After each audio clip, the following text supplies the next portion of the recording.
Police उनका पीछा कर रही होती है, लेकिन तभी वहाँ सोनिक पहुँच जाता है। सोनिक का सपना है एक सच्चा हीरो बनना, ऐसा हीरो जो हर किसी की मदद करे। वो गुंडों को रोकने के लिए उनकी वैन पर हमला करता है और उन्हें बेहोश कर देता है, लेकिन परेशानी ये थी कि उस वैन के ब्रेक फेल हो चुके थे। तभी उसमें लगे बोम एक्टिवेट हो जाते हैं। सोनिक फौरन हरकत में आता है। वो सारे बोम उठाकर नीचे गटर और डस्टबिन में फेंक देता है। उसे लगता है कि उसने सबकी जान बचा ली है, लेकिन तभी वो वैन कुछ आम लोगों से टकराने लगती है। सोनिक घबरा जाता है। बिना वक्त गंवाए वो अपनी सुपर स्पीड और एक ड्रिल की मदद से पूरी वैन को खोल देता है और सभी लोगों को बचा लेता है। गुंडे पकड़े जाते हैं, लेकिन सोनिक के इस कारनामे से पूरे शहर में जबरदस्त तबाही मच चुकी होती है। पुलिस हालात संभाल लेती है। सोनिक मुस्कुराते हुए सबसे कहता है, थैंक्स कहने की जरूरत नहीं, क्योंकि मैं हूँ आपका ब्लू जस्टिस और आज से मैं आप सबकी हिफाजत करूंगा। ये कहकर सोनिक खुशी खुशी वापस ग्रीन हिल्स लौट आता है और चुपके से अपने कमरे में पहुंच जाता है, ताकि टॉम और मैडी को उसके कारनामों के बारे में पता न चले। वो अपने पैरों से चिपके हुए नोटों को कपबोर्ड में रख देता है। वहीं उसे एक मैप मिलता है जो कभी लॉन्ग क्लॉ ने उसे बचपन में दिया था। लॉन्ग क्लॉ की याद आते ही सोनिक की आंखें भर आती हैं। वो चाहता है कि वो ऐसे महान काम करे कि लॉन्ग क्लॉ को उस पर फख्र हो। थका हारा सोनिक अपने बेड पर लेट जाता है और गहरी नींद में सो जाता है, लेकिन सुबह मैडी उसे जगाने आ जाती है, क्योंकि आज उसे टॉम के साथ फिशिंग पर जाना था। सोनिक का डॉग उसे बेड से नीचे गिरा देता है। मजबूरी में सोनिक उठता है। फिशिंग के दौरान भी नींद की वजह से सोनिक सीधे पानी में गिर जाता है। टॉम उसे बाहर निकालता है और कहता है, मुझे पता है तुम कल रात बाहर गए थे। जब मैं कॉमिक्स देने तुम्हारे कमरे में आया था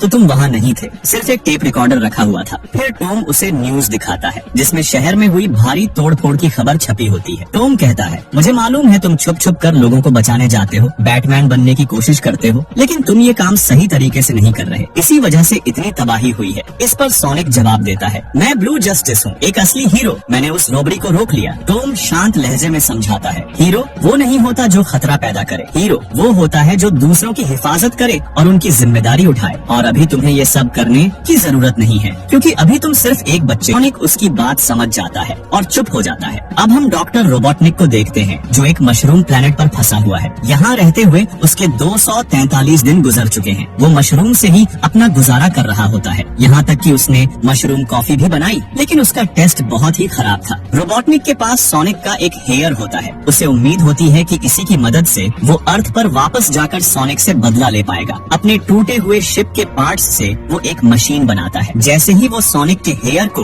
उस मशीन से कनेक्ट करता है, पूरे यूनिवर्स में एक जबरदस्त एनर्जी वेव फैल जाती है। रोबोटनिक दूर जा गिरता है और बेहोश हो जाता है। कई घंटों बाद एक रिंग पोर्टल खुलता है। उसमें से कुछ अजीब क्रीचर बाहर आते हैं और रोबोटनिक से सोनिक का हेयर छीनने की कोशिश करते हैं। रोबोटनिक जाग जाता है। अपने ट्रैप्स की मदद से वो उन सभी क्रीचर्स को खत्म कर देता है। खुश होकर वो पोर्टल से बाहर निकलने ही वाला होता है कि तभी वहाँ एक लाल रंग का इकिडना वॉरियर नकल्स आ जाता। वो अपनी प्रजाति का आखिरी योद्धा होता है और सोनिक की तलाश में होता है। नकल्स रोबोटनिक से पूछता है, तुम्हें सोनिक का हेयर कहाँ से मिला? रोबोटनिक चालाकी से जवाब देता है, ये मेरे दुश्मन सोनिक का है, जो नीले रंग का एक क्रीचर है और अर्थ नाम के ग्रह पर रहता है। अगर तुम चाहो तो मैं उसे ढूंढने में तुम्हारी मदद कर सकता हूँ। उधर अर्थ पर सोनिक, टॉम और मैडी के लिए एक पोर्टल रिंग खोलता है, क्योंकि उन्हें मैडी की बहन रेचल की शादी में हवाई जाना था। सोनिक अंदर ही अंदर खुश होता है, क्योंकि अब उसे घर में अकेले मस्ती करने का पूरा मौका मिलने वाला था। वो टॉम को एक एक्स्ट्रा पोर्टल रिंग देता है ताकि वो वापस लौट सके। मैडी जाते जाते कहती है, अपना ख्याल रखना और किसी मुसीबत में मत पड़ना। उनके जाते ही सोनिक घर में जबरदस्त मस्ती शुरू कर देता है। वो ओजी को भी तैयार करता है, अलग अलग कॉस्ट्यूम्स ट्राई करता है और पूरा घर बिखेर देता है। लेकिन तभी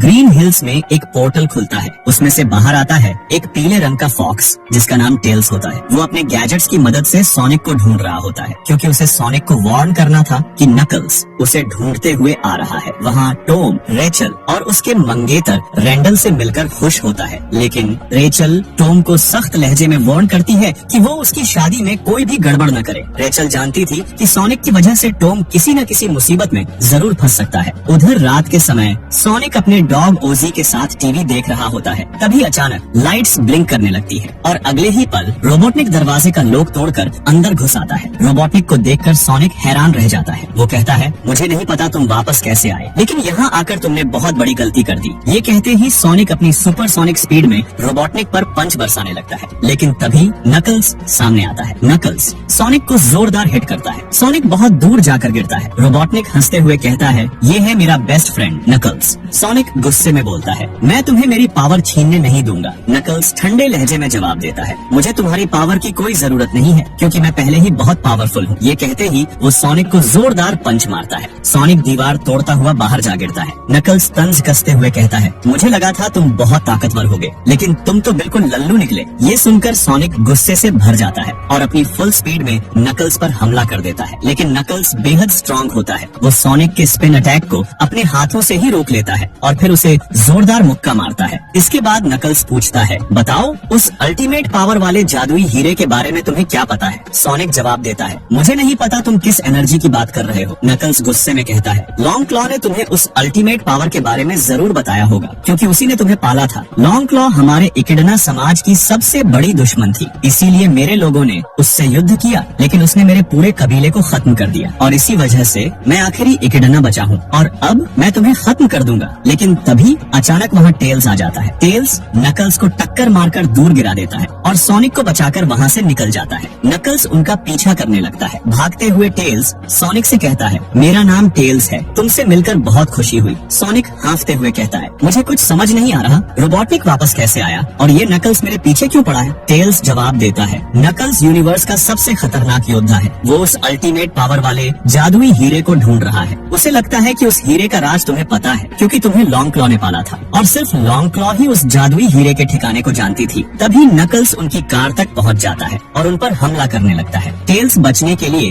कार को सीधे क्लिफ से नीचे गिरा देता है। फिर टेल्स अपनी 2 पूंछों से टेलकॉप्टर बन जाता है और सोनिक को लेकर उड़ जाता है। नकल्स भी कार से कूदकर खुद को बचा लेता है। इसी दौरान रोबोटनिक भी वहाँ पहुँच जाता है। जब वो देखता है कि सोनिक और टेल्स भाग चुके हैं, तो वो अपने कंट्रोल ग्लव की मदद से अपने असिस्टेंट स्टोन को एक मैसेज भेजता है। रोबोटनिक के जाने के बाद स्टोन अब मीन बीन नाम की कॉफी शॉप चलाता था, लेकिन वो आज भी रोबोटनिक को याद करता था। जैसे ही उसे रोबोटनिक का मैसेज मिलता है, वो अपनी शॉप से सारे लोगों को बाहर निकाल देता है और रोबोटनिक के प्राइवेट सैटेलाइट से ड्रोन और शिप्स को मदद के लिए भेज देता है। स्टोन बेहद खुश होता है कि रोबोटनिक वापस लौट आया है। रोबोटनिक अपनी शिप में जाकर तैयार होता है और अपने सभी रोबोट्स को नकल्स के पीछे भेज देता है। वो नकल्स से पूछता है, बताओ उस अल्टीमेट पावर वाले जादुई हीरे के बारे में। नकल्स जवाब देता है, तुम्हारा उस जादुई हीरे से कोई लेना देना नहीं है। हमारी डील ये थी कि मैं तुम्हें अर्थ पर पहुंचाऊंगा और तुम मुझे सोनिक तक। रोबोटनिक मुस्कुराता है। अपने ड्रोन की मदद से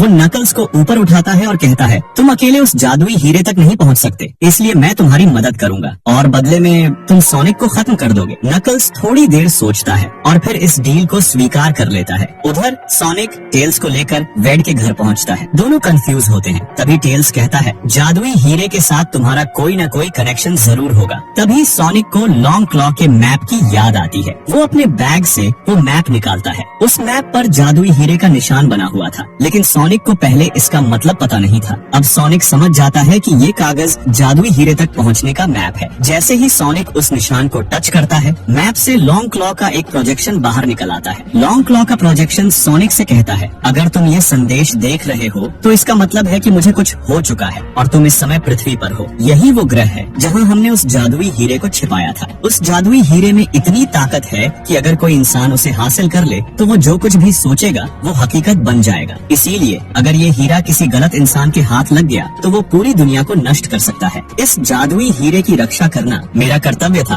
और अब मेरे बाद ये जिम्मेदारी तुम्हारी है। इस नक्शे की मदद से जादुई हीरे तक पहुंचना और उसकी हिफाजत करना। मुझे पता है तुम एक अच्छे हिजोक हो और तुम्हारे पास ऐसा दिल है जो बहुत कम क्रीचर्स के पास होता है। लॉन्ग क्लॉ का संदेश खत्म होते ही सोनिक की आंखें नम हो जाती हैं। वो मन ही मन फैसला करता है कि वो लॉन्ग क्लॉ को कभी निराश नहीं करेगा और जादुई हीरे की हर हाल में रक्षा करेगा। सोनिक टेल्स से कहता है, इस नक्शे के मुताबिक हमें सबसे पहले साइबेरिया जाना होगा। वहीं एक कंपास छिपा हुआ है जो हमें जादुई हीरे तक ले जाएगा और हमें नकल्स से पहले वो कंपास हासिल करना होगा। ये कहते ही सोनिक एक रिंग से साइबेरिया के लिए पोर्टल खोल देता है। टेल्स थोड़ा घबराकर कहता है, मैं तुम्हारे साथ नहीं जा सकता, मैं बस तुम्हें चेतावनी देने आया था, मैं तुम्हारे जितना बहादुर नहीं हूँ। सोनिक मुस्कुराकर कहता है, चिंता मत करो, मैं तुम्हारी रक्षा करूंगा। वो टेल्स से एक सच्चा वादा करता है। टेल्स थोड़ी देर सोचता है और फिर मान जाता है। उधर रोबोटनिक स्टोन की कॉफी शॉप में पहुंच जाता है। स्टोन उसका बेसब्री से इंतजार कर रहा होता है। उसे देखकर वो बेहद खुश हो जाता है और उसे देसी बकरी का दूध पिलाता है। स्टोन नकल्स का भी